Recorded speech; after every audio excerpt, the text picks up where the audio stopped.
kitab kita sampai pada muka surat 11. Ya.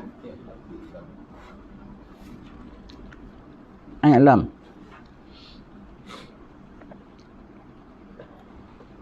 I'lam artinya ketahui olehmu bahawa sesungguhnya derhaka perempuan itu akan suaminya itu memberi fatwa oleh beberapa ulama, itulah setengah daripada dosa yang amat besar jadi derhaka ia. Yang nama derhaka tu macam mana? Ini dosa-dosanya. Ini dosa-dosanya, dengan ini saja dah namanya derhaka. Walau suaminya tak sebut sekalipun. Jadi orang perempuan jangan sampai suaminya sebut, awak derhaka ya. Awak sampai hati awak bilang saya derhaka. Suaminya senyap 10 kali senyap sekalipun, tetap dia dah dicap derhaka oleh Rabbul Alamin. Bagus kalau suaminya sebut. Jadi kau tahu bahawasanya kau memang derhaka, jadi kau boleh ubah sikapmu. Tetapi jangan sampai suaminya sebut, ya. Apa-apa perkara jangan sampai disebut, tak bagus, ya. Maka jangan sampai suaminya sebut. Kalau suami dah sebut tu, dah teruklah tu maknanya. Dia tak sebut sekalipun, dia senyum sekalipun, tetapi kalau derhaka, tetap dah derhaka hukumnya, ya. Hukumnya tercatat di sisi Allah Subhanahu Wa Taala. Dan dosa-dosanya ini semua, ya, di antara perkara yang Allah Ta'ala tak tunggu akhirat, Allah Ta'ala beri balasannya ketika di dunia, ialah perempuan yang derhaka kepada suaminya, anak derhaka kepada orang tuanya, itu semua balasannya sampai bila? Di dunia dah dapat dahulu. Di dunia dah dapat dahulu, ya. Yang pertama, sebab menegah akan suaminya daripada mengambil kesukaan sama ada diwati atau lainnya, seperti menegah ia akan suaminya daripada menjamah dan menyentuh pada barang tempat daripada badannya. Subhanallah, ya. Suaminya ajak bersatu dengannya bersama-sama, dia tak nak. Bukan hanya bersatu saja, tentang nak bersatu dengan suaminya barang diingat, ya. Ini kita sebut tanggungjawab wanita dulu. Nanti kita sebut suaminya pula dan adab bersatu pulanya. Adab bersatu memang suami tidak boleh minta wanita kalau makruh kalau isterinya sedang sakit. Makruh kalau isterinya sedang penat. Dan kalau dia nak ajak wanita, dia kena buat isterinya gembira dan sukaria nak bersama dengan dia. Kalau tiba-tiba berkendak begitu saja, hukumnya semuanya makruh. Dan suami sunat bahawasanya tidak mendatangi isterinya kecuali seminggu sekali. Hari Khamis malam Jumaat, itu paling sunat. Paling banyak seminggu 2 kali. Hari Ahad malam Isnin, begitu, ya. Tetapi itu suami, ya, itu suami. Dan tidak dilakukan dengan isteri sehinggalah sama-sama isteri dah rasa puas betul, sudah sampai ke muncaknya, baru suami sampai ke muncaknya. Itu suami punya minta pada isteri. Namun isteri pulanya, satu caranya pulanya, dia tidak boleh tolak bila mana suami hendak, di mana suami hendak, cara bagaimana suami hendak. Dia tak boleh tolak. Walau suami berkehendak pagi dan petang, bukan hanya setiap hari. Satu hari 3 kali, pagi sekali, petang sekali, malam sekali, besok tengah hari, lusa, subuh, umpamanya. Di mana sekalipun, tak mesti di tempat tidur, bahkan di tepi dapur, bahkan di tepi store, bahkan di dalam kebun, yang tempat selamatlah maksudnya kita sini, ya. Semua dia tak boleh tolak. Dan gaya macam mana sekalipun berkehendak suaminya, tidak boleh tolak isterinya itu. Menjadi derhaka kalau tolak. Bukan hanya untuk jimaknya saja, bahkan nak sentuh mana bahagian daripada anggota tubuh badannya pun tidak boleh. Nak sentuh anggota tubuh badannya pun dia enggan, sudah kira derhaka. Suaminya nak belai pipinya, tak nak, melengos gitu, derhaka. Kadang-kadang tengah merajuk lah, umpamanya tengah merajuk, suaminya nak, sudahlah, sabarlah, kita lebih kurang. Dahlah awak ni, dah kira derhaka.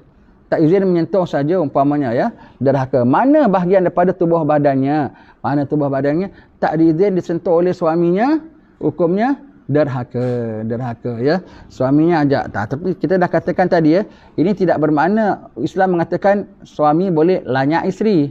Suami ada hukumnya. Kau buat lebih sampai kalau mudarat isteri, haram suaminya. Sampai mudarat isteri, hukumnya haram.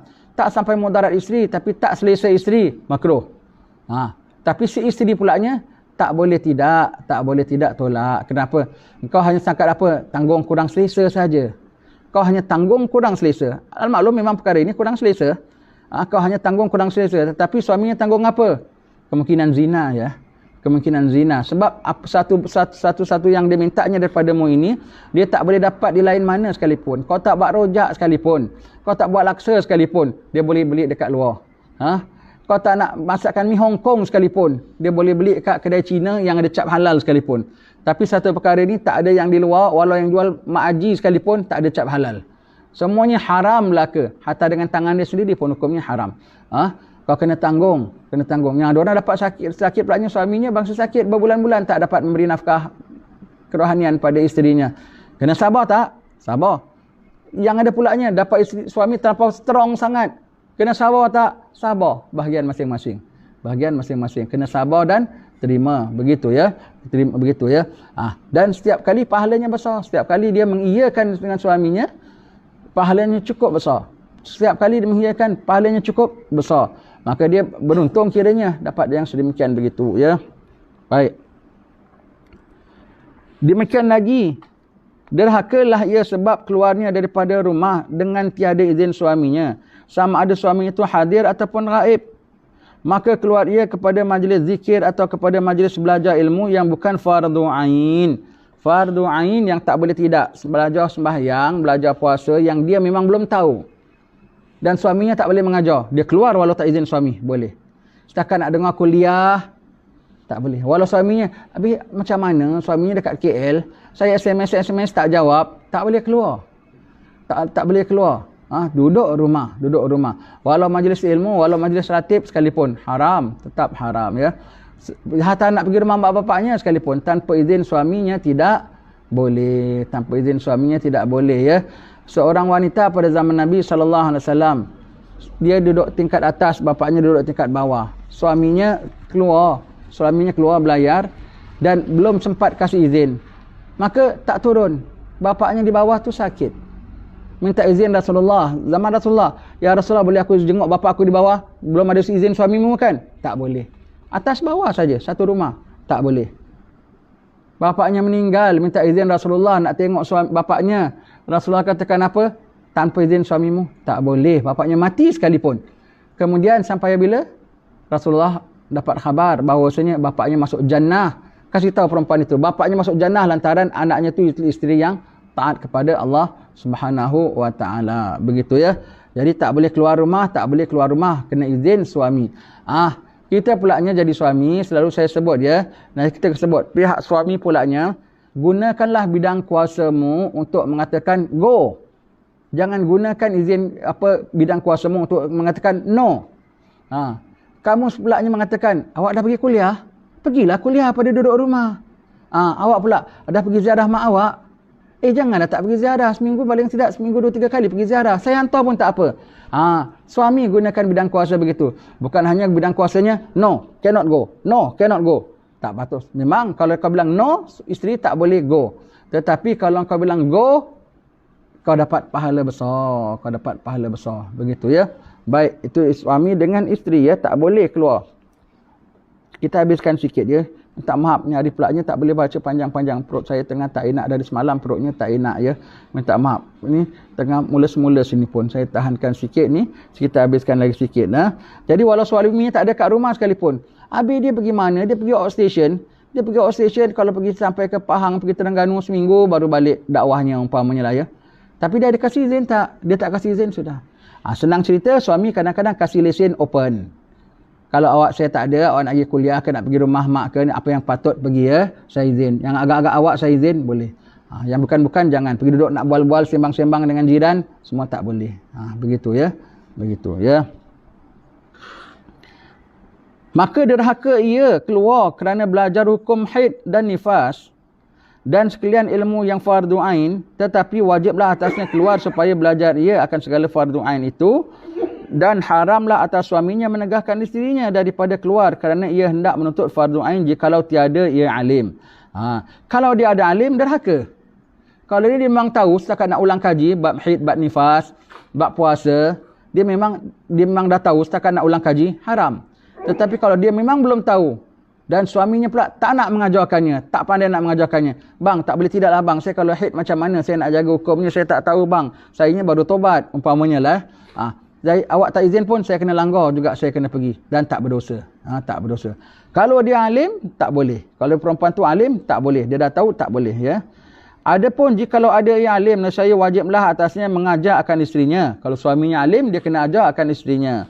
Maka ketika itu haramlah keluar perempuan itu daripada rumahnya. Lagi derhakalah ia, jadi derhaka pula sebab enggan dia daripada berpindah serta suaminya. Suaminya pula, dah lah, kalau setakat dalam haid dan nifas, saya pun boleh ajar. Tapi awak punya ajar boring Ustaz. Bang, awak punya ajar boring sekali. Saya ngantuk. Ustaz kat masjid tu ajar seronok. Boring tak boring? Aku ajar kau sudah, kau kena ikut. Begitu ya. Jadi derhaka. Kalau hantar keluar nak pergi belajar tuntut ilmu sekalipun ya. Begitu juga kita hukumnya kalau ada orang perempuan dalam iddah ya. Saya ingat mak saya dalam iddah kematian bapa. Nak pergi hadir kuliah Habib Hamdillah saja. Kuliah dengar, kuliah tafsir, kuliah tauhid gitu saja. Ustaz, mak saya dalam iddah boleh hadir majlis ini. Kan kat dalam iddah kan sepi kat rumah kan. Ini majlis ilmu. Ini. Tak boleh. Fardu ain saja. Itu pun yang dia tak tahu. Mak kita tu padahal kalau anak kita tu, mak kita kan orang tua, bukan jalan nak suka-suka kan. Gini Habib Abdullah. Tak boleh. Gitu aja. Tak apa, tetap kalau tak boleh, tetap tak boleh ya. Baik.